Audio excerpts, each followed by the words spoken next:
The body is the chariot which is pulled forward by the 5 steeds, the sense organs, each strolling along its path laid out by sense objects. The discriminative intellect is the ideal charioteer who holds the lusty steeds in perfect control and therefore drives the chariot and the lord of chariot, the ego, to its destination, the haven of peace. हमारा जो शरीर है वह एक रथ के समान है जिससे 5 छुपे हुए घोड़े चला रहे हैं जो कि हमारी इंद्रियां अंग है और हर एक इंद्री हमारी इंद्री वस्तु के पीछे पीछे चल रही है। हर एक इंसान की बुद्धिमत्ता अलग अलग होती है और यही बुद्धिमत्ता ही हमारे शरीर का सारथी है जो हमारी कामुक घोड़े अतः इंद्रियों को चलाता है। इस शरीर रूपी रथ का घुड़सवार यानी कि जो स्वामी है इस शरीर रूपी रथ का वो मनुष्य है जो कि हमें एक शांतिपूर्वक सुरक्षित जगह तक पहुंचाता है।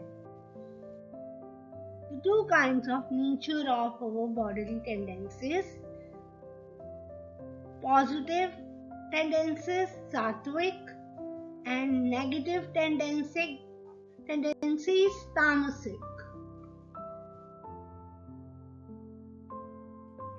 हमारे शरीर के अंदर 2 तरह की प्रवृत्तियां होती हैं। एक होता है देवी संपद, एक होता है आसुरी संपद।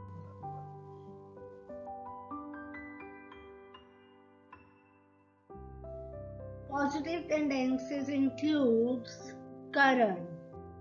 These are all the characters of Mahabharata. Firstly, we will talk about the Pandavas. Karan in the handcuffs of stereotype. Yudhishthira in the form of religion. Arjuna in the form of affection. Bhima in the form of expression. Nakul in the form of observance. Sahadev in the form of company of truth. देवी संपद में पुण्य रूपी पांडव आते हैं जिसमें सबसे पहले है कर्ण जो कि बंधीकारी रूढ़ियों में जकड़ा हुआ है। धर्म रूपी युधिष्ठिर, अनुराग रूपी अर्जुन, भाव रूपी भीम, नियम रूपी नकुल और सत्संग रूपी Sahdev. Abhimanyu was son of Arjuna in Mahabharata. One who is with self-respect, heroic, fiery. Abhimanyu Arjun का पुत्र था। कहा जाता है कि अभिमन्यु को चक्रव्यूह में घुसना आता था। युद्ध के टाइम वो चक्रव्यूह में तो घुस गया पर वो बाहर नहीं निकल सका और मारा गया क्योंकि उसने स्वप्न में उसने माँ के पेट में ये सुना था कि चक्रव्यूह में कैसे घुसा जाता है, लेकिन चक्रव्यूह से बाहर आने का तरीका वो नहीं जान पाया क्योंकि उसकी माँ की निद्रा खुल गई थी। वो स्वाभिमानी था और वीरता से भरा हुआ था और बहुत ज्यादा उग्र था। Kunti, embodiment of devotion, sacrifice, and emotional depth, counted in the form of true eyes, mental abilities like a prism. Kunti जो पहले 3 पांडवों की माँ थी और नकुल और सहदेव दूसरी माँ से हुए थे जो कि जुड़वा थे, और यहाँ सब सिंबॉलिक है, इसलिए कुंती जो है वो भक्ति, त्याग और भावात्मक गहराई का प्रतीक है, और जिनकी आंखों में सच्चाई दिखती है। कर्तव्य के द्वारा भाव रूपी भोग, भावनात्मक गहराई और अष्टकोणमुखी मानसिक प्रवृत्तियां, जो मानसिक प्रवृत्तियां हैं वो प्रिज्म की तरह हैं, अष्टकोण की तरह हैं, और counted in the form of two eyes, सत्य अक्षों से गिनती की जाती है कुंती की। So negative toxic tendencies में first of all we'll discuss about Dhritarashtra. Mind is born blind to truth, and when it is wedded to an intellect that has assumed blindness, the negative instincts yoked with low motives can only beget 100 criminalities and sins. Gandhari, in the control of senses, that is denied to herself permanently the joy of sight, which by fate was denied by her lord. Dhritarashtra थे वो कौरवों से संबंधित थे, मतलब जो कौरव थे उनके पिता थे, कौरव सेना के जो थे दुशासन, दुर्योधन उनके पिता थे, और वो जन्म से ही अंधे थे, मतलब वो सच्चाई के प्रति भी अंधे थे, और वो जो उनकी समझ थी, जो उनकी इंटेलेक्ट मतलब थी, जो दिमाग था, वो बहुत सारे पुराने अपने ही धारणाओं से बने हुए आइडियाज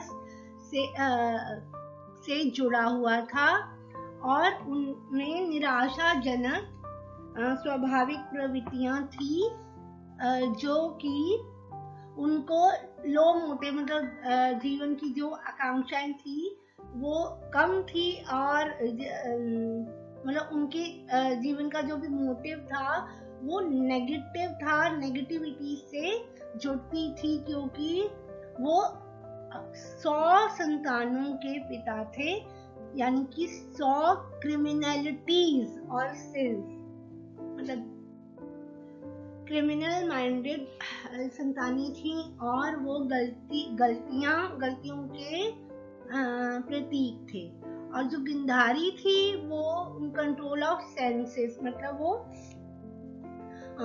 वो शादी के बाद उन्होंने अपने आंखों में पट्टी बांधी थी, क्योंकि उनके पति भी अंधे थे, तो वो परमानेंटली उन्होंने अपनी जो आंखें थी वो बंद कर ली थी। ये एक सिंबॉलिक है कि अपनी आंखें सच्चाई के प्रति जो थी उन्होंने बंद कर ली थी, वो इंद्रियों की अधिकारी की प्रवृत्ति वाली थी, मतलब in the control of the senses by faith, जो कि मतलब कि लॉर्ड भगवान को भी वो डिनाई करती थी, विच वॉज फेथ, मतलब वो उन्होंने खुद से चुना था, और वो भगवान के प्रति बिल्कुल डिनायल, मतलब बिल्कुल ही ना मानने वाली उनकी प्रवृत्ति थी।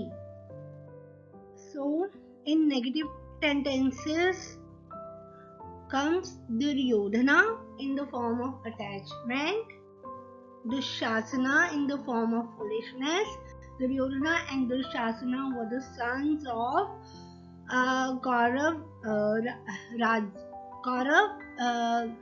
Kauravas, that is Dhritarashtra. Vidur lives in ignorance but wants to reach to knowledge. Sanjay, in the form of self-controlled man, तामसिक प्रवृत्तियों वाले, और हैं हमारे उनके जो धृतराष्ट्र के बेटे हैं Duryodhan,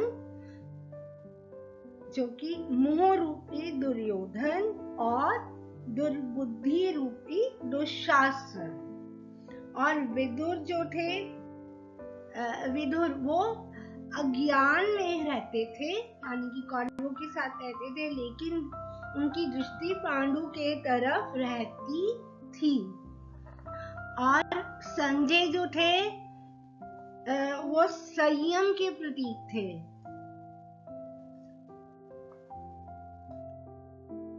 Ashwatthama, this sacred voice which relates to that of a horse.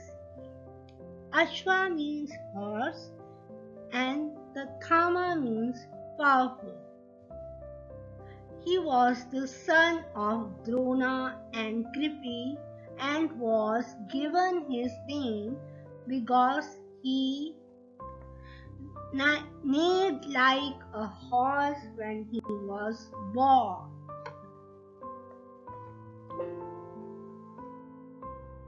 Ashwatthama वह पवित्र आवाज जो घोड़े की आवाज से संबंधित है। अश्व और थामा मतलब शक्तिशाली। अश्व घोड़ा, थामा शक्तिशाली।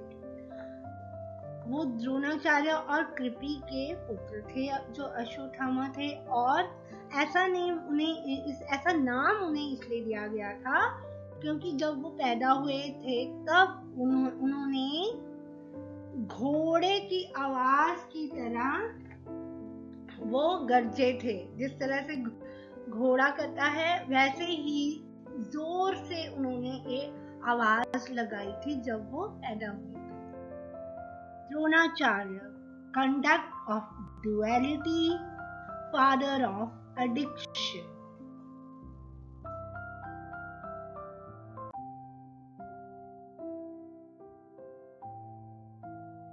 Dronacharya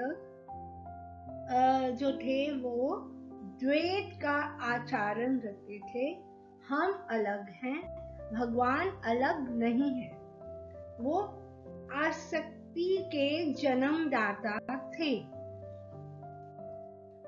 Dhrishtadyumna, the courageous and splendid one, commander-in-chief of Pandavas.